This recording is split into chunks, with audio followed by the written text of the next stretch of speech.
కేంద్ర ఆర్థిక శాఖ మంత్రి నిర్మలా సీతారామన్ ప్రవేశపెట్టిన బడ్జెట్పై సర్వత్రా హర్షం వ్యక్తమవుతోంది. డబుల్ ఇంజిన్ గ్రోత్కి సరైన అర్థం చెప్పారనేది కూడా సర్వత్రా స్వాగతిస్తున్న పరిస్థితి ఉంది. ముఖ్యంగా పారిశ్రామిక వర్గాలకు ఏ విధమైన వెసులుబాటు ఇచ్చారు, భవిష్యత్తులో ఆంధ్రప్రదేశ్ ఏ విధంగా ముందుకు వెళ్ళబోతుందనే అంశాల మీద శ్రావణ్ షిప్పింగ్ అధినేత సిఐఐ మాజీ అధ్యక్షులు సాంబశివరావు ప్రస్తుతం అంటున్నారు. ఆయన అడిగి మరిన్ని విషయాలు తెలుసుకుందాం. సార్, మీరు చెప్పండి, ఈరోజు బడ్జెట్ చూస్తే మీకు ఏమనిపిస్తుంది? రాష్ట్ర భవిష్యత్తు మీద మీకు ఎలాంటి నమ్మకం కలుగుతుంది? నమస్తే అండి. ఒక విధంగా చెప్పాలంటే ఇది ఒక ప్రోయాక్టివ్ బడ్జెట్ అనాలి. కారణం ఏంటంటే సెంట్రల్ గవర్నమెంట్ మోర్ ఫండ్స్ ఇన్ఫ్రాస్ట్రక్చర్కి కేటాయించారు. ఇన్ఫ్రాస్ట్రక్చర్ కేటాయిస్తే ఆటోమేటిక్గా ఇన్వెస్ట్మెంట్స్ ఆటోమేటిక్గా వచ్చేస్తూ ఉంటాయి. సరే, వాళ్ళు 11.11 lakh crores అనేది ఆల్రెడీ ఇన్ఫ్రాస్ట్రక్చర్కి ఇచ్చారు. దీనివల్ల ఏమైందంటే రోడ్లు కానివ్వండి, రైలు కానివ్వండి, నౌకాయానం సంబంధించి కానీ కంట్రీలో కావాల్సిన అన్ని ఇన్ఫ్రాస్ట్రక్చర్ చేయడానికి టాప్ ప్రయారిటీ ఇచ్చారు. ఎప్పుడైతే టాప్ ప్రయారిటీ ఇన్ఫ్రాస్ట్రక్చర్కి ఇచ్చారో తర్వాత ఎకనమిక్ యాక్టివిటీకి సంబంధించి ఇండస్ట్రీస్ వస్తాయి. ఇండస్ట్రీకి సంబంధించిన ఎంప్లాయ్మెంట్ ఆపర్చునిటీ వచ్చింది. అలాగే ఇండస్ట్రీ కూడా జీఎస్టీ కంట్రిబ్యూషన్ కానీ ఇన్కమ్ ట్యాక్స్ కంట్రిబ్యూషన్ అన్ని ట్యాక్సేషన్ రూపంలో వచ్చింది. సో ఒక విధంగా చెప్పాలంటే ఇది ఒక మంచి బడ్జెట్ అంటాం. ఎందుకంటే ఎంటర్ప్రెన్యూర్ డైరెక్ట్గా ఇవ్వకపోయినా ఇది లాంగ్ టర్మ్లో కంట్రీకి సంబంధించిన దాన్ని ఇది మంచి ఒక బాట వేశారని చెప్పి మాత్రం చెప్పవచ్చు మనం. అలాగే పోలవరంకి సంబంధించి కూడా సానుకూలమైన వాతావరణం అయితే బడ్జెట్లో కనిపించింది. పోలవరం కనుక వచ్చి నీరు సమృద్ధిగా వస్తే పరిశ్రమ కూడా అనేక వచ్చే అవకాశం ఉంది. దీని మీద మీరు ఏ విధంగా స్పందిస్తారు? డెఫినెట్ అండి. పోలవరం అనేది మనకి జీవనాడి లాంటిది. దాన్ని రావటం వలన ఇవి ఎక్కువ రైతులకి ఎక్కువ పంటలు పండుతాయి. ఎప్పుడైతే రైతులకు పంటలు పడినాయో ఆటోమేటిక్గా వాళ్ళు పండించిన పంటని విదేశాలకు ఎగుమతి చేయడానికి కానివ్వండి, వాళ్ళకి సంబంధించి వాళ్ళకి వ్యవసాయం సంబంధించి వాళ్ళకి ఇన్కమ్ కానీ పెరిగి వారి స్టాండర్డ్స్ ఆఫ్ లివింగ్ కూడా పెరుగుతుందండి. దానివల్ల డెఫినెట్గా పోలవరం అనేది నీడ్ ఆఫ్ ద అవర్. ఇది గవర్నమెంట్ వాళ్ళు, సెంట్రల్ గవర్నమెంట్ వాళ్ళు దాన్ని తీసుకున్నారు. అలాగే ఏపీ గవర్నమెంట్కి సంబంధించి వీళ్ళు అమరావతి కూడా 15,000 కోట్ల రూపాయలు ఆల్రెడీ అనౌన్స్ చేశారు. ఇది ఒక మంచి పరిణామంగా భావిస్తున్నాం. ఎందుకంటే ఇలాంటి మేజర్ ప్రాజెక్ట్స్ రావటం వల్ల మనకి డెఫినెట్గా ఇక సంబంధించిన ఒక పాజిటివ్ అట్మాస్ఫియర్ అనేది స్టేట్ మొత్తంలో ఈరోజు అలుముకొని ఉంది.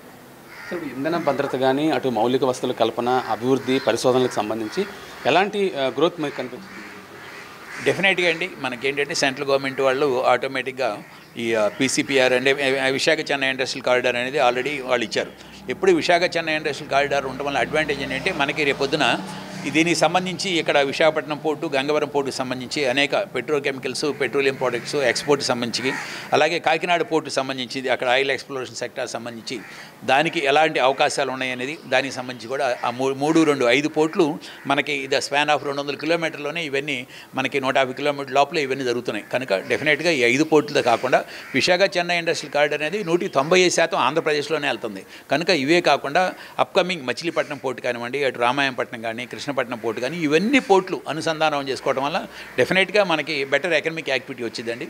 దీనివల్ల కాస్ట్ ఆఫ్ లాజిస్టిక్ కూడా తగ్గుతుంది. ఎందుకంటే కొత్త రోడ్లు వస్తాయి, కొత్త రోడ్డుతో పాటు కొత్త ఇన్ఫ్రాస్ట్రక్చర్ లైక్ వాటర్ ఫెసిలిటీ కానివ్వండి, పవర్ కానివ్వండి, ఇవన్నీ వస్తాయి. ఇవే కాకుండా కూడా సెంట్రల్ గవర్నమెంట్ వాళ్ళు అనేక ఇది పెట్టారు. ఎందుకంటే ఇంకొక చెన్నై బెంగళూరు ఇండస్ట్రియల్ కారిడార్ వస్తుంది, అలాగే హైదరాబాద్ బెంగళూరు కారిడార్ కూడా వస్తుంది. దీనివల్ల అక్కడ కొప్పర్తి లాంటి ఇండస్ట్రియల్ నోడ్స్ ఇవన్నీ కూడా, అలాగే కృష్ణపట్నం నోడ్ ఇవన్నీ కూడా యాక్టివ్ అవుతాయి. ఎప్పుడైతే ఇవన్నీ నోడ్స్ యాక్టివ్ అయినాయో ఆటోమేటిక్గా కొత్త ఇండస్ట్రీస్ వస్తాయి. కొత్త ఇండస్ట్రీతో పాటు employment and economic activity area పెరుగుతూ ఉంటుందండి. ముఖ్యంగా ఆంధ్రప్రదేశ్కి విశాఖపట్నం ఆర్థిక రాజధాని అని చంద్రబాబు నాయుడు గారు పదే చెప్తున్నారు. ఇప్పుడు ఇచ్చిన బడ్జెట్ ప్రకారం ఏ విధంగా ముందుకు వెళ్ళే అవకాశం ఉంది? విశాఖపట్నం అనేది ఎవరు చెప్పినా చెప్పకపోయినా ఇది ఎకనామిక్ క్యాపిటలేనండి. వాళ్ళు ఒకరు వచ్చి ఇక్కడ రాజధాని పెడతా ఉన్నా, రాజధాని పెట్టినా పెట్టకపోయినా విశాఖపట్నంకు ఉన్న న్యాచురల్ అడ్వాంటేజ్ దీనికి ఉంది. ఎందుకంటే ఇటు రైల్వే జోన్కి సంబంధించి కూడా త్వరలో అది క్లియర్ అవుతుంది. అలాగే పెట్రోలియం యూనివర్సిటీ కానివ్వండి, అంతకుముందు ఐఐఎం అయిపోయింది, ఇప్పుడు పెట్రోలియం యూనివర్సిటీ కానివ్వండి, నెక్స్ట్ రేపొద్దున వచ్చే ట్రైబల్ యూనివర్సిటీ కానివ్వండి, అలాగే ఏపీ రీఆర్గనైజేషన్ యాక్ట్లో పెండింగ్ ఉన్న ఐటమ్స్ మొత్తాన్ని ఇప్పుడు 1 by 1 క్లియర్ చేస్తూ ఉన్నారు. ఇవన్నీ ఎప్పుడైతే క్లియర్ అవుతున్నాయో ఆటోమేటిక్గా ఈ ఏరియాకి మంచి ఎకనమిక్ యాక్టివ్ ఉంటుంది. అలాగే సెంట్రల్ గవర్నమెంట్ కూడా వెనుకబడిన జిల్లాలు 7 జిల్లాలకే వాళ్ళు మంచి అవకాశం, 7 జిల్లాల్లో 3 జిల్లాలు ఉత్తరాంధ్ర మొత్తం దాంట్లోనే ఉంది. కనుక రేపు ఏదైనా ఇండస్ట్రీ పెట్టే వాళ్ళు కూడా వాళ్ళ యొక్క సెంట్రల్ గవర్నమెంట్ వాళ్ళు కొన్ని ఇన్సెంటివ్స్ వాటి గురించి ఇస్తూ ఉన్నారు. డెఫినెట్గా దీనికి సంబంధించి ఎలాగో భోగాపురం ఎయిర్పోర్ట్ వస్తుంది. దీనికి సంబంధించి మనకి ఇక్కడ మంచి అవకాశాలు ఉన్నాయి. డెఫినెట్గా ఆటోమేటిక్గా గవర్నమెంట్ వాళ్ళు కూడా ఇక్కడ ఐటీ సంబంధించి వాళ్ళు ఎక్కువ ఇక్కడ ఫోకస్ చేస్తున్నారు. సో ఇవన్నీ రావడం వల్ల ఆటోమేటిక్గా మన ఏరియా విశాఖపట్నం ఏరియా ఉత్తరాంధ్ర మొత్తం డెవలప్ అవడానికి మంచి అవకాశం ఉంది. అలాగే ఆర్థిక రాజధానిగా బికాజ్ మనకేమైందంటే ఇక్కడ 2 పోర్టులు ఉన్నాయి. ఈ పోర్టులకు సంబంధించిన యాక్టివిటీస్ కూడా ఇక్కడ జరుగుతుండడం వల్ల ఇక్కడ మంచి ఎకనమిక్ యాక్టివిటీ జరిగింది. అటు అమరావతి డెవలప్ అయింది, ఇక్కడ ఇది డెవలప్ అవుతాయి. ఈ 2 ఏరియాలు పోటీపడి డెవలప్ అవుతుంటాయి. ఇంకా at the same time state government వాళ్ళు కూడా they want give more priority for Chittoor Rayalaseema ఏరియాలో కూడా దే ఆర్ ఎక్కువ ప్రయారిటీ ఇచ్చి కొన్ని ఇండస్ట్రీస్ని తీసుకొస్తున్నారు. ఓవరాల్గా చెప్పాలంటే స్టేట్ అనేది ఒక బ్యాలెన్స్డ్ గ్రోత్ అనేది చేయడానికి గవర్నమెంట్ వాళ్ళు స్టేట్ అండ్ సెంట్రల్ గవర్నమెంట్ ఇద్దరు కలిసి పనిచేస్తున్నారు. ఇది ఒక మంచి పరిణామంగా మేము భావిస్తున్నాం. Thank you sir. ఇది రాష్ట్ర ప్రభుత్వం చేస్తున్న అభివృద్ధి కార్యక్రమాలకు దిగుగా కేంద్రం ఈరోజు బడ్జెట్లో ప్రవేశపెట్టిన అనేక అంశాలు భవిష్యత్తులో ఎంతో నమ్మకాన్ని కలిగించే పరిస్థితి ఉంది. ఆంధ్రప్రదేశ్ వికసిత ఆంధ్రప్రదేశ్గా తీర్చిదిద్దాలన్న లక్ష్యం కూడా త్వరలోనే చేరువు కాబోతుందనే ఆశలైతే కనిపిస్తున్నాయి. వీడియో జర్నలిస్ట్ కృష్ణతో మూర్తి, VBC టీవీ, విశాఖపట్నం.